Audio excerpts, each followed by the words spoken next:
맹렬한 사랑. 맹렬한 사랑이 있는데 그 사랑이 너무나 강렬하기 때문에 고통스러워진 상태인 거예요. 여러분 어떤 사람을 너무 사랑하다 보면 그 사랑의 강렬함 때문에 고통스러워지잖아요.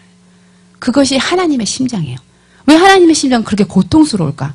너무나 사랑이 많기 때문에, 사랑이 너무나 극렬하시기 때문에 그것이 고통이 되었기 때문에 그 고통으로 점철되어진 그런 심장인 것입니다.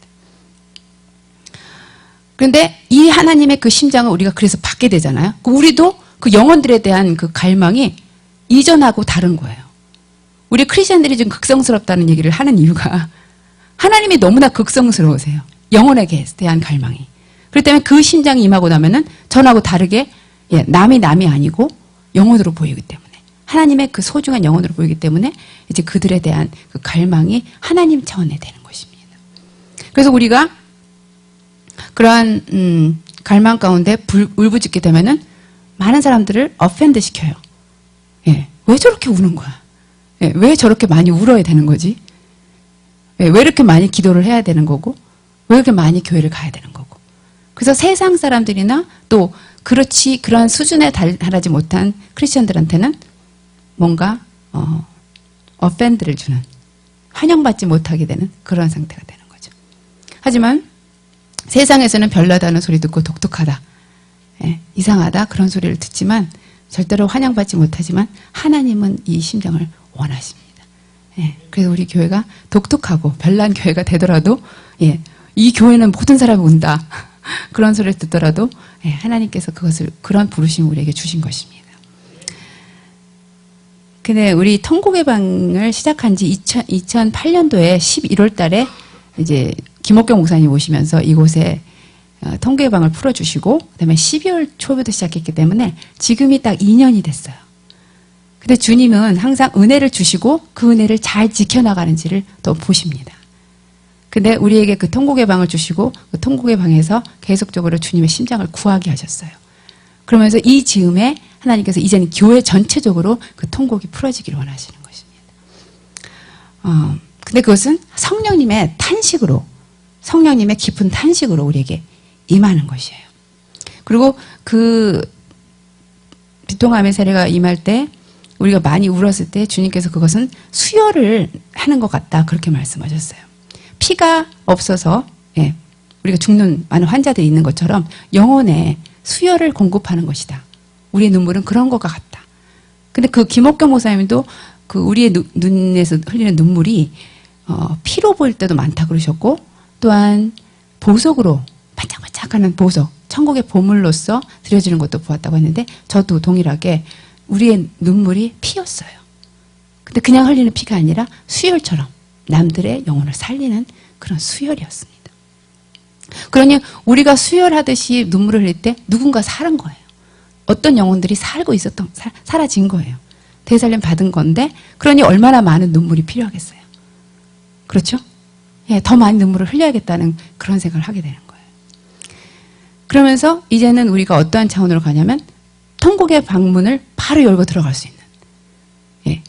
우리 아이들이 어린 아이일수록 잠자는 그 무의식의 세계와 깨어있는 상태가 왔다 갔다 한대요. 그래서 금방금방 자다가도 깨고 깨다가도 자고 그런 상태로 가는 거거든요. 근데 우리가 통곡의 방에 들어가는 것이 그런 수준인 거예요. 막 웃다가도 갑자기 통곡의 방에 들어가는 거예요. 갑자기 푹 깊은 그 갈망의 바다에서 그냥 울게 되는 거예요.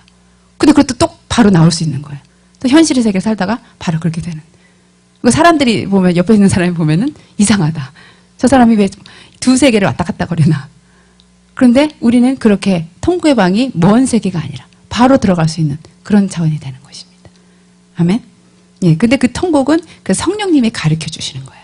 그래서 하나님의 영으로 인도받는 자는 탄식하는 자가 되는 것입니다. 그래서 우리가 연약함으로 마땅히 빌 바를 모르잖아요. 하지만 성령님이 그 깊은 탄식으로 마땅히 빌 바를 알게 하신다.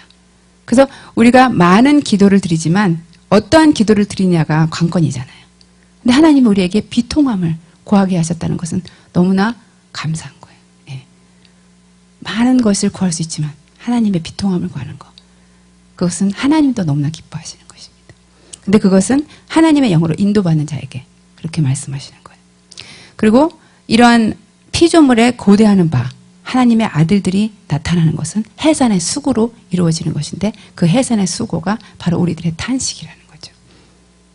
그래서 십자가도 해산의 고통으로 주님께서 요한복음 16장에 보면은 바로 십자가에 달리기 이전에 여자의 해산과 그 십자가를 비유적으로 말씀하세요. 그래서 여자가 해산하게 되면 그때가 이르렀으므로 근심하나 아이를 낳으면 세상의 사람 난 기쁨을 인하여 그 고통을 다시 기억지 아니하느니라.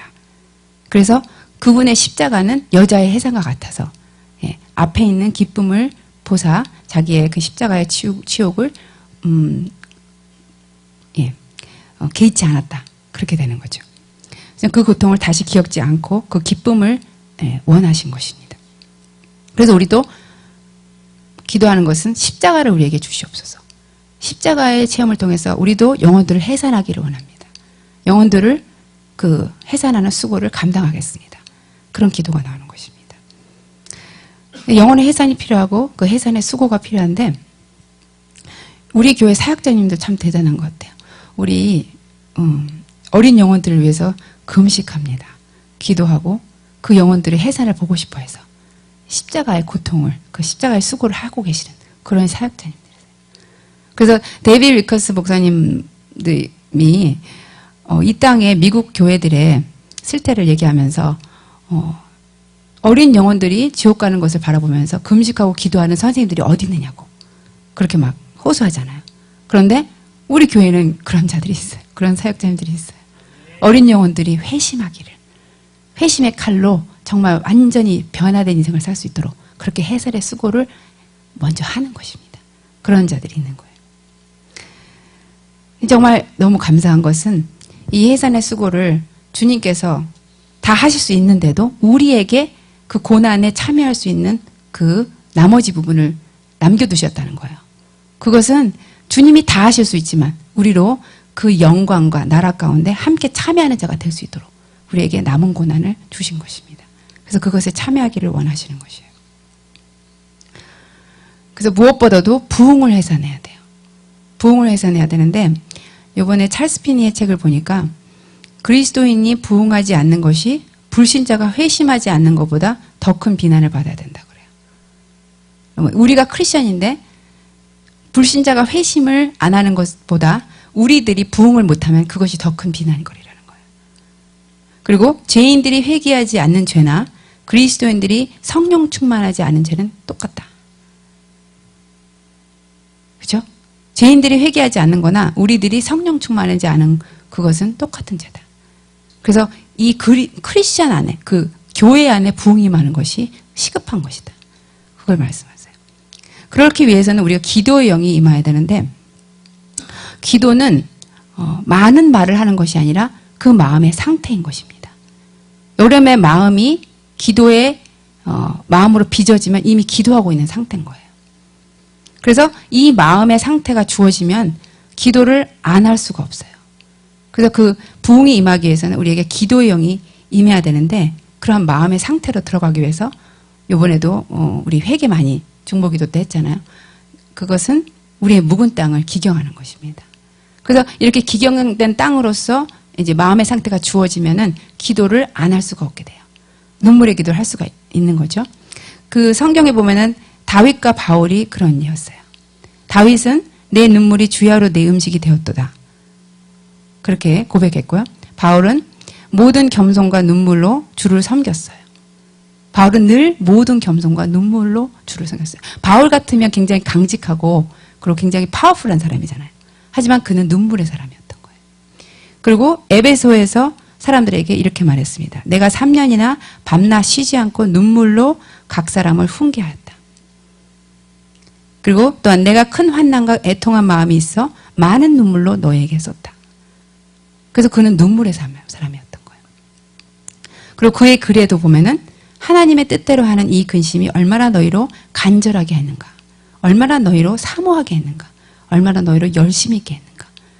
그러면서 그 눈물의 기도, 그것을 통해서 그 마음이 부어져서 그 사모함과 간절함과 그 열심 있는 그 기도의 영을 부어받게 된 것에 대해서 말씀하셨어요.